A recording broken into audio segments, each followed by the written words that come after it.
With your vote, we will deliver low taxes, low regulations, low energy costs, low interest rates, and low inflation so that everyone can afford groceries, a car, and a home. We've made historic investments in infrastructure, in chips manufacturing, in clean energy.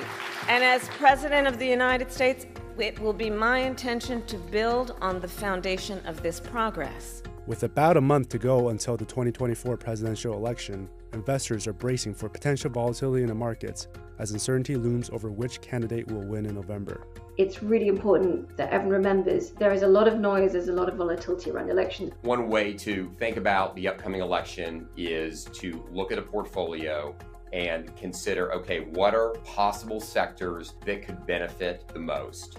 And the first thing that I would say is that under both administrations over time, whether it's Republican or Democrat, the market has thrived. 62% of U.S. adults are invested in the stock market. Differences in Republican and Democratic economic policies means there are potentially nuanced ways for investors to position their portfolios to make money based on the outcome of the election. I think gaming the election and trying to make quick money on the election is a tough game given the amount of uncertainty right now. This is not binary outcome. It's not just about Trump and Harris, it's about control of Congress. That being said, there will be certain winners and losers coming out of this election cycle depending on what happens with corporate tax rates, what happens with regulation, and what happens with geopolitics. So which sectors and industries stand to benefit the most under each presidential candidate? And what can investors do now to best position their portfolios ahead of the 2024 election? I will end the devastating inflation crisis immediately, bring down interest rates, and lower the cost of energy. We will drill, baby, drill.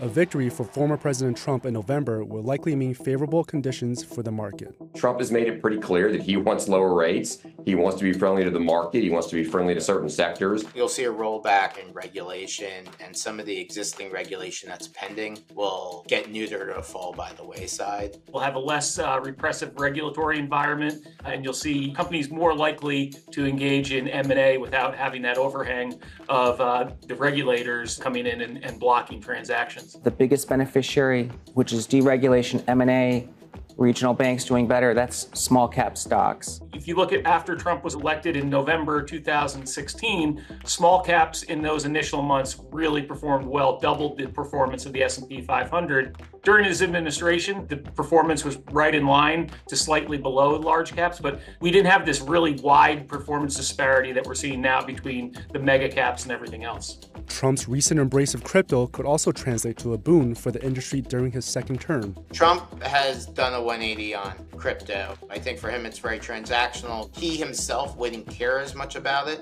but if you had someone running the SEC who was pro-crypto, that would be seen as a big boon for the crypto community because the kind of strong regulation by enforcement under Gensler would be gone. Some experts say Trump's friendliness towards the energy sector, however, could ultimately be negative for the sector's stocks. The reason it's negative for energy is somewhat counterintuitive, but President Trump is favorable for drilling, and he'd want to expand where we look for oil, but that would put downside pressure on oil prices. So even though that could be a positive in terms of operations for the energy companies, it doesn't necessarily mean they would do better because it really is going to be dependent on where the price of oil is and what's going on really with China. Drill, baby, drill is great for inflation. It's great for the consumer, but it's not necessarily good if you're selling oil, and oil's all about supply and demand. Meanwhile, Trump's rhetoric on tariffs, including his proposed 10% tariff on all imports into the United States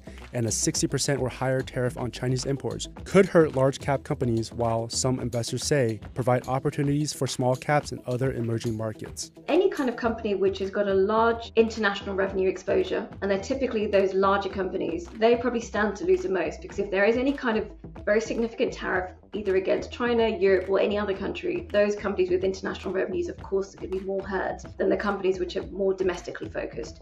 And certainly that speaks to the small cap companies maybe standing in a slightly stronger position than the large cap companies under Trump administration. If there are greater actions against China, well then companies in India are probably going to see a lot of interest. In the last 2 years, we've already seen that India has acted almost like a diversifier against China. If Harris is elected, an area that would tend to benefit would probably be some of the renewables some of the green energy areas. The biggest thing about Harris being in power would be protection and continued implementation of the Inflation Reduction Act, which is a key legacy of the Biden administration. A lot of it hasn't been implemented yet, but this is big for wind and solar, biofuels, nuclear, hydrogen. One of the leaders in renewables would be a NextEra Energy. That's a company that is in the utility sector, so will benefit from lower rates. But alternatively, some of the policies that could come out would actually probably be pro more green, solar, wind energy. So I think that's another area that investors should be thinking about that could benefit from A, lower rates, but B, a Harris administration because of favorable viewpoints toward those industries and sectors. Under a Harris administration, we would think that the international economy probably stands to benefit relative to a Trump administration. From a market perspective, the market will start to realize fairly quickly that maybe Europe, China, parts of Latin America are not going to have as serious tariffs enforced on them. So you could see some positive movement for those markets. One of Vice President Harris's economic proposals is to push the corporate tax rate up to roughly 28%. That's important because, for example, the financial sector is going to have a harder time dealing with higher corporate tax rates because they have fewer ways to push some of those and defer those, whether it's depreciations or deductions relative to maybe industrials or energy. So I think that that's an area that people should be thinking about. Still, the success of Trump's and Harris's policy proposals will depend on which party has control of Congress. To me, the most important consideration from an investor perspective is that Trump, if he wins, will probably have unified Republican control, and Harris, if she wins, will probably have divided government. So, when Harris comes in, these tax policy ideas that she's laid out that would probably need to get done on a party line basis, realistically probably are not going to be on the table. So in a Harris presidency, I think the policy consequences for markets are more likely to revolve around, on the one hand, how do the bipartisan deals work out on the $4 trillion of taxes that are expiring next year? And on the other hand, how does she handle more routine regulatory issues? What does she do on antitrust? Those kinds of things. And again, I think we will see a basically pragmatic approach from her. It's very difficult, I think, for investors to start to try positioning for either Trump or a Harris win. What I think investors should be looking for is, what are the bipartisan areas? What do we know is likely to happen under whichever government comes in? One area that I think really would benefit under both a Trump administration or a Harris administration is REITs. REITs stand for real estate investment trusts. And what's so interesting about REITs is if you think about Donald Trump, one of the things that he has been very adamant about is that he wants to see lower interest rates. And more recently, even Harris has indicated that she would like to see lower rates for housing. So they all want to see lower rates. That will benefit the real estate investment trust area because that area directly is competing with the bond market on yield for attractiveness. And if you do have higher tax rates under a Harris administration, that will not negatively impact REITs because they are able to not be affected by those corporate tax rates because their distributions are already taxed at ordinary income. So I think real estate's a real kind of crown jewel area that benefits from lower rates and is not impacted by higher corporate tax rates if that came to pass. I think the key thing for investors heading into election season is, remember, you need to have some kind of inflation mitigation assets. A lot of the policies that are being discussed, either from a fiscal side, from a geopolitical side, and certainly from an international trade tariff side, they're all somewhat inflationary to different levels. So you want to have some kind of real asset exposure in your portfolios to protect against any inflationary pressures, not just in the very near term, but actually over a longer term as well. If you think about other areas such as housing, home building, that's an area that both parties have said that, hey, we really want to support affordability, supply constraints.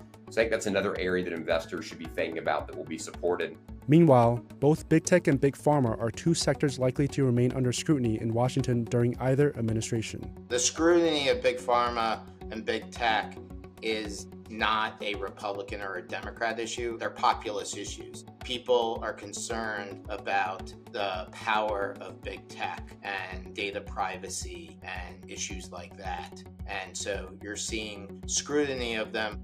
On the other side of the equation, pharmaceuticals kind of get caught in the crosshairs, whether it's HMOs or whether it's big pharmaceutical drug companies with regard to pricing. I think that the healthcare inflation really has been pretty substantial under both administrations. And if you look at an area where both parties do want to put pressure. I think it's around healthcare inflation. So I think that's an area that could be challenged under either a Harris or a Trump administration as they turn to focus on pricing for drugs as well as reimbursements for the HMOs. And either of these candidates will be populist in some respect if they're governing, then I think both those sectors are still going to be under a fair amount of scrutiny. I think the overarching theme for any investor is look away from the election noise, look away from watching every single poll, because it's a long time until that November result. When you look at the elections over time, regardless who's been in office, the most important thing has been how are the companies underneath performing? What are the cash flows? What's the direction of management? Really what fundamentally drives markets is going to be what's going on with earnings growth, what is going on with inflation, and what is the Fed going to do. And under almost all three of those elements will probably continue to do well under a Trump administration or a Harris administration. So the worst thing that you want to be doing is to be clocking out and going into cash just ahead of an election. One of our beliefs is that time in the market is more important than the timing of the market. So if you've been invested, you should be peeling back some of those gains, rebalancing some of those gains from the broader market and from the growth side of the equation, and looking at these value-oriented areas that offer those larger yields, because the value-oriented areas that have larger yields will benefit more from the lower rate environment. And I think that under both scenarios, you're going to see that.